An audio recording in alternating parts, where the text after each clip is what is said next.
자, 이번엔 세 가지 키워드로 시장을 들여다보는 마켓 트라이앵글 시간입니다. 도움말씀의 디멘전 투자자문의 송재경 대표와 함께합니다. 안녕하십니까? 네, 안녕하세요. 자, 오늘의 키워드 바로 확인해 볼게요. 첫 번째 키워드는 낙관론 확산입니다.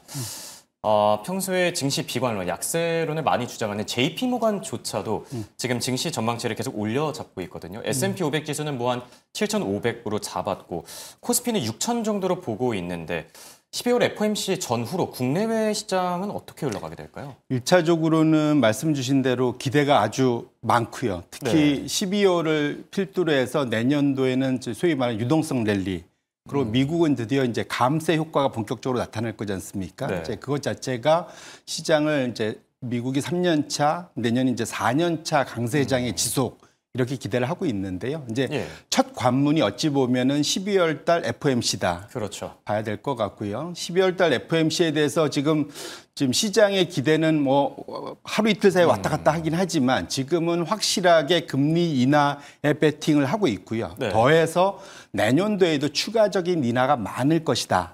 라는 기대를 하고 있습니다. 근데 다만 우리가 한번 체크를 해보고 넘어가야 될 것이 그런 기대를 1년 전에 정확히 이맘때 우리도 했었습니다. 그런데 그랬었죠. 그때도 인하는 했는데 오히려 시장은 실망하고 주가가 많이 빠졌었어요. 그래서 작년 12월에 통상 산타랠리를 기대했는데 역으로 마이너스 한 2.5% 하락하면서 오히려 그랬었죠. 크리스마스의 악몽 뭐 이런 식이 됐는데 가장 큰 이유가 뭐냐면 인하는 하긴 하는데 그다음 내년도에 대한 기대와 FOMC가 제시하는 방향성이 서로 달랐을 때 그렇죠. 기대를 충족하지 못했을 때 오히려 시장은 상대적으로 이제 달리 반응을 한다 보셔야 될 것 같은데요. 내년도에 놓고 보시면은 지금 시장에서는 이번에 금리 인하는 당연한 거고 내년에 대해서도 적어도 3회 이상, 사실은 4, 5, 6, 7회 되게 많죠. 그러니까 결론적으로 내년도 금리 인하에 대한 방향성이 시장의 기대에 충족하게 나오느냐 안 나오느냐 이것이 상당히 중요할 것 같은데요. 그래서 지금 미국에서는 이제 인하냐 동결이냐인데 앞에 뭔가 소위 서술어가 붙습니다. 뭐냐면 매파적 인하냐, 그렇죠. 비둘기적인 동결이냐. 이게 무슨 말이냐면 결국은 369 12월 달에 연준에서 SEP 경제 전망 요약을 발표하면서 점도표란 걸 발표를 합니다. 여기에서 향후에 금리를 얼마나 내릴지 올릴지에 대한 그 연준 위원들의 컨센서스를 보여주잖아요. 그것이 지금 내년도 것이 적어도 3회 이상이 나오는지 여부가 이게 매파적 인하냐, 인하를 하더라도 혹시 비둘기적 동결이냐 이 두 가지 결정하는데 작년에 정확히 매파적 인하였습니다. 그렇죠. 그래서 혹시라도 3회에 준하는 소위 점도표 수준이 나오지 않으면 자칫 작년처럼 조금 실망할 수가 있다. 그러면 FOMC 이후에 산타랠리를 기대했던 것이 상당히 식을 수가 있기 때문에 이번에 우리가 체크해봐야 될 거는 연준의 인하 여부도 중요하지만 점도표에서 내년도가 어떻게 갈 건지를 같이 챙겨보셔야 된다 이렇게 말씀드립니다. 그러니까 금리 인하 자체도 중요하지만 내년의 금리 경로가 어떻게 될지 점도표를 잘 확인하는 게 중요하다고 강조를 해주셨고요. 그리고 이제 현지 시간 1일부터 연준의 QT가 종료가 되는데 궁금한 게 과거에 이렇게 QT가 종료됐을 때 증시 부양 효과가 어느 정도로 있었죠? 일단은 QT 종료됐던 것이 정확히 지난 미국의 연준의 역사에서 딱 한 번 있었습니다. 이렇게 자주 있었을 것 같은데 사실 하도 얘기를 많이 하니까 정확히 QT는 2019년도 9월 말 정도에 종료가 됐었고요. 팬데믹 딱 그 시기군요. 팬데믹 직전이죠. 직전이군요. 그러니까 2020년 3월이 팬데믹이었고 2019년도에 정확히 말하면 시장에 레포 발작이라고 해서 레포 그린마가 하룻밤 사이에 최대치는 한 12%까지 1일물인데 연평균으로 연환산해 보면 12%니까 어마어마하게 튀었던 거죠. 그러니까 시장의 초단기 금리 시장이 긴축되면서 난리가 났었고 그것 때문에 연준이 깜짝 놀라서 이제 QT를 해오던 거를 멈추고 그다음에 바로 QE로 넘어왔어요. 지금 차트가 있는데 사실은 이 QE나 QT 같은 것이 연준 입장에서는 전통적인 통화 정책이 아니고 비전통적인 통화 정책입니다. 사실은 QE는 그나마 여러 번 해봤는데 QT는 저 19년도에 처음으로 한번 종료해봤고 이번이 두 번째 종료를 해보는 거거든요. 그때도 레포 시장 미국의 하룻밤짜리 초단기 금리 시장의 발작 때문에 그랬고 지금도 그쪽의 긴축 때문에 이번에 재빨리 QT를 조정하는 건데요. 당시에 어쨌거든 QT를 끝나고 나고 시장은 되게 좋았습니다. 지금 보면 9월, 10월, 11월, 12월 해서 4개월 동안 S&P 500이 지수 기준으로 한 10%가 넘게 올랐거든요. 근데 저때 우리가 봐야 될 거는 뭐냐면 검정색 선이 연준의 자산인데 쭉 내려오다가 QT를 하다가 네. 10월부터는 오히려 올라갔습니다. QE를 바로 개시를 했거든요. 그러니까 그리고 레포 시장을 안정화시키기 위해서 QT 끝나고 멈춰있던 게 아니라 QE를 네. 양쪽 완화를 바로 시작하면서 시장의 유동성을 엄청 공급하면서 시장의 랠리를 끌어왔다. 그러면 지금 우리 지금 일부 지금 시장에서는 QT 끝나면 시장은 날아가는 거 아니냐?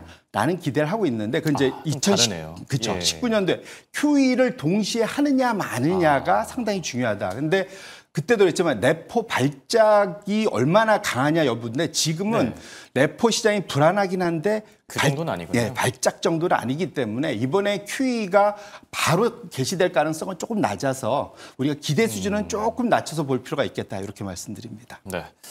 그래도 우리 투자자들이 기다리고 있는 산타 랠리, 산타클로스가 좀 찾아왔으면 좋겠는 마음이긴 하고요. 자, 두 번째 키워드도 같이 확인해 볼까요? 두 번째 키워드는 코스닥 활성화입니다. 정부가 코스닥 활성화 계획을 내놓으면서 코스닥도 이제 900선을 회복하게 됐는데 과거 이제 문재인 정부 시절에도 이런 비슷한 정책들이 있으면서 상승세가 이어졌는데 당시와 비교했을 때 현재 시점에서 이 코스닥 매력은 어느 정도로 보고 계세요? 상당히 높다. 봐야 될 것 같습니다. 가장 큰 이유가 뭐냐면 당시에도 소위 그 코스닥 시장 활성화 대책이 나오면서 시장이 코스닥이 가파르게 상승을 했었거든요. 근데 통상적으로 우리가 이제 부동산 개발, 아파트 같은 거 재개발하면은 이것이 한 2, 3차에 나눠서 이제 올라간다고 하잖아요. 당시에도 비슷했습니다. 2017년도에 일이 있었는데 11월 달에 소위 이제 코스닥 활성화 대책을 내놓는다 하면서 얘기가 한번 1차 나오면서 주가가 첫 번째로 11월 달에 한번 올랐었고요. 차트가 열려 있네요. 그다음에 두 번째로는 12월 달에 전체 그 다음에 경제 정책을 발표하면서 방향성에 대해서 한번 또 얘기를 하면서 본격적으로 상승을 했고요. 마지막으로 1월 달 중순쯤에 구체적인 코스닥 활성화 대책이 나오면서 마지막 랠리를 마무리를 졌습니다. 결론적으로는 통상적으로 이 얘기가 나오기 시작하면서 한 3차례에 걸쳐서 레벨업이 되는 그랬던 과거의 경험이 있기 때문에 그렇게 놓고 본다면 이번에도 일단은 금융위에서는 약간 손사래를 쳤죠. 네. 아직은 이거 확실한 거 아니다. 좀 진화에 나서는 모습이긴 하더라고요. 예, 손사래는 쳤지만 분위기상으로 놓고 보면은 가능성이 좀 높아지고 있는 건 맞는 것 같고 아마도 이제 12월 달 정도에 내년도에 전체적인 경제 방향, 정책 방향을 발표하면서 당연히 코스닥 활성화 시장도 발표될 것 같습니다. 왜냐하면 올해 코스피 시장은 거의 70% 가까이 상승을 했지만 코스닥 시장은 좀 오르긴 했지만 한 35% 상대적으로 덜 올랐잖아요. 그렇죠. 그리고 우리 개미 투자자들 입장에서는 코스닥에 조금 더 좀 익숙하고 네, 편한데 맞습니다. 그런 측면에서 놓고 보면 내년도에 코스닥 시장을 좀 더 활성화하겠다는 정부의 의지는 분명히 들어갈 가능성이 높아서 그렇게 놓고 본다면 좀 더 기대를 해볼 만하지 않을까 이렇게 생각을 해봅니다.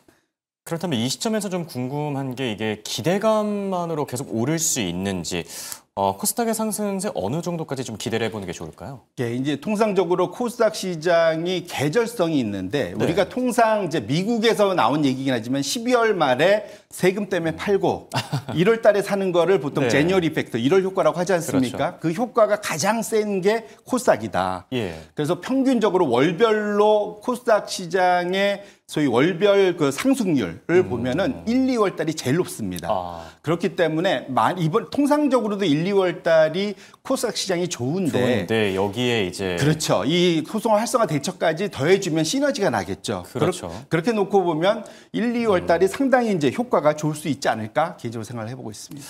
그렇다면 업종이나 뭐 섹터 단에서 뭐 바이오나 2차 전지, 로봇, 뭐 반도체, 소부장 여러 가지가 있는데 천스닥을 주도할 만한 업종은 뭐가 될 거라고 생각하세요? 예, 통상적으로 코스닥 시장은 좀 꿈을 먹고 기대로 이제 가는 이제 시장이 하는데 그만큼 변동성이 커지게 됩니다. 그런데 이번엔 아마도 기관 투자자들이 주도하는 장세일 가능성이 조금 높다 보고 있는데 가장 큰 이유는 제가 보기에는 국민연금이 되게 오래간만에 중소형주 펀드에 드디어 자금을 집행하기로 했고 또 이제 그 소위 운용사들을 지난주 목요일 날 발표를 했습니다. 네. 결론적으로는 그 국민연금 자금이 집행되면 상당 기간 대규모가 오랫동안 집행이 되기 때문에 그들이 주도하는 종목들의 강세가 보통 나타날 거라고 보고요. 그러면은 실적 장세가 네. 좀 더 기대가 될 것 같고요.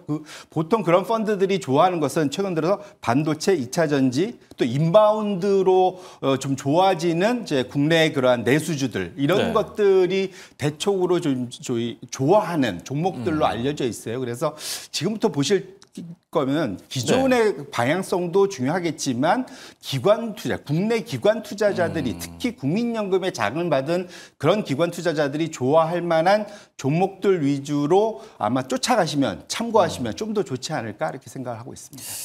자, 그리고 바이오 쪽과 관련해서 좀 질문을 드리고 싶은데 이게 최근 들어서 좀 변동성이 높다 이런 얘기들도 많이 나오고 있거든요. 어떻게 접근하는 게 좋을까요? ETF 쪽으로 접근하는 게 나을까요? 뭐 1차적으로는 ETF가 좀 상당히 좀 편하죠. 한 종목보다는 여러 종목으로 나눠서 투자를 하니까 좋긴 한데 네. 이제 다만 조심해야 될 거는 그렇다고 이게 섹터 간의 그러한 소위 이제 한 섹터 업종이 오르면 다른 업종이 빠지면서 양쪽을 소위 희석화시켜주면서 다각화해주는 그 효과는 ETF, 개별 업종 ETF가 다 해결해 주진 못합니다. 그래서 네. 특정 종목을 못 골랐을 때 바이오 할 때는 차라리 바이오 ETF를 투자하는 것이 소위 이제 뭐 아니면 도 이 투자는 지향할 수 있어서 좋긴 한데요. 오히려 그것보다는 이제 기본적으로 이제 연말로 갈수록 우리가 지금 내년으로 갈수록 우리가 코스닥 투자를 할 때 제가 그 집중해 보고 있는 것은 코스피도 중요하지만 내년도에는 소위 이제 정책 수혜주 뭐냐면 배당 분리 과세 수혜가 내년도에 본격적으로 나타날 수 있다고 생각을 합니다. 네. 근데 그것은 코스피만이 아니라 코스닥도 상당히 중요하다. 코스닥도 대략적으로 소위 배당 성향이 평균적으로 35% 이상은 되거든요. 근데 그 안에서도 배당을 꾸준히 한 오래된 종목들이 분명 있습니다. 그래서 배당 수익률이 상당한 종목들이 있기 때문에 눈여겨보실 필요가 있고요. 이것을 가장 제가 지금 말씀드린 가장 큰 이유가 뭐냐면 지금 배당으로 넘어올 돈, 이제 앞으로 정부가 돈의 물꼬를 이자 중심에서 배당 중심으로 옮기겠다라는 것이 이 배당 분리 과세의 핵심 포인트거든요. 그래서 대략적으로 이 대상되는 전체 자금이 얼마 되냐면 지금 이자 소득해서 종합소득과세에 돈 내는 분들이 대략 이자만 10조 7천억입니다. 그러면 그걸 가지고 대상이 되는 전체 잠재 자금은 200조 원에서 400조 원 정도 엄청난 규모가 되거든요. 네. 이 중에 일부가 사실은 이 이자를 쫓다가 배당을 쫓기 시작하면 그거는 코스피뿐만 아니라 코스닥도 오히려 좀 작은 종목들이 날 수도 있습니다. 그래서 그렇죠. 그렇게 놓고 본다면 아마 소위 개미 중에 슈퍼 개미들은 배당에 투자를 많이 할 거고요. 그렇게 놓고 보면 내년도에 코스닥 투자하실 때 장기 투자로서 수혜를 변동성을 줄이려면 배당에 좀 집중하실 필요가 있겠다. 이렇게 말씀드립니다. 네. 끝으로 이제 FOMC 회의까지 한 일주일 정도를 남겨두고 있는데 이번 주는 투자 전략을 어떻게 가져가는 게 좋을까요? 뭐 당연히 이제 기대감으로 왜냐하면 다음 주가 FOMC잖아요. 이번 네. 주 말고 그때까지는 아마도 상당히 좀 뭐랄까요, 좀 시장 분위기 좋을 것 같습니다. 근데 어쨌거나 중요한 것은 그러니까 기본적인 이 좋은 환경을 또 레버리지를 이용해서 너무 공격적으로 투자하지 마시고 네. FOMC의 방향성 보면서 사실은 그 이후의 방향성이 자칫 또 작년처럼 또 혹시 변동성이 커질 수도 있잖아요. 그렇게 네. 놓기 때문에 사실은 조금 덜 먹는다 하더라도 다음 주에 FOMC를 꼭 챙겨보실 필요가 있고 그렇죠. 제가 나중에 얘기하고 싶은 건 그 다음 주에 있을 일본 은행의 일본 BOJ의 또 방향성 요 두 가지가 이번 12월 달 전체 수익률을 좌지우지할 수 있는 키포인트다 이렇게 말씀드립니다. 네, 감사합니다. 지금까지 도말씀의 디멘전 투자자문의 송재경 대표와 함께했습니다. 네, 고맙습니다. 네.